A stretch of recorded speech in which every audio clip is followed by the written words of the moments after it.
The man just climbed up a tree and called his secretary in the city, and was frantically pursued by his first wife, the secretary.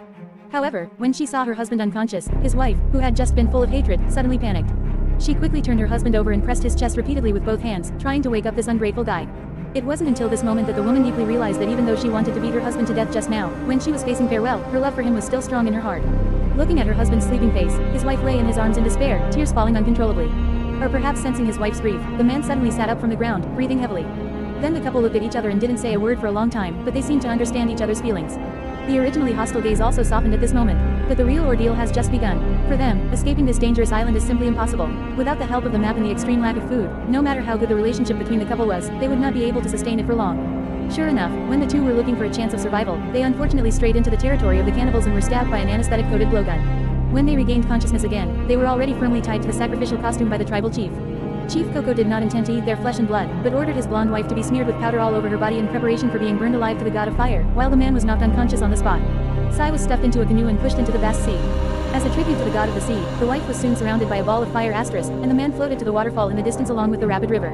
At this critical moment of life and death, the man suddenly woke up from his coma and found that he was about to fall into the abyss. Without thinking, he jumped suddenly and grabbed onto the raised rock wall. He managed to escape with his life, but the danger was not eliminated. In order to rescue his wife who was about to be burned to death, the man quietly sneaked into the cannibal tribe.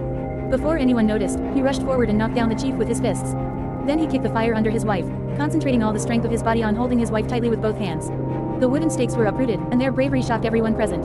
While the tribesmen were still stunned, he carried the wooden stake and ran towards the cliff without any hesitation before jumping down. In the precipitous sky, the couple were like two ants that had lost their footing, small and fragile. But at this time, they had already forgotten about life and death. During the rapid fall, they completed a long-lost eye contact. Under the surprised gaze of the accompanying natives, they fell straight into the deep sea. But soon the two of them surfaced out of the sea with the help of wooden piles, which completely angered the cannibals on the top of the cliff and fired their spears one after another. Fortunately, the man had quick eyesight and quick hands. He quickly turned the wooden stake and easily blocked the fatal attack. Then he used the sharp tip of the gun to cut the hemp rope, took his wife's hand, and rushed towards the jungle. But the two of them did not dare to neglect it all. They hurriedly picked up the stolen canoe and rushed to the opposite shore of the island. After pushing the canoe into the sea, they slid away as hard as they could. Only then were they safe, escaped from death. With this experience of life and death, the estrangement between the two completely disappeared, replaced by a silent tacit understanding, and they soon left the island of hidden dangers and sailed towards a new life full of hope.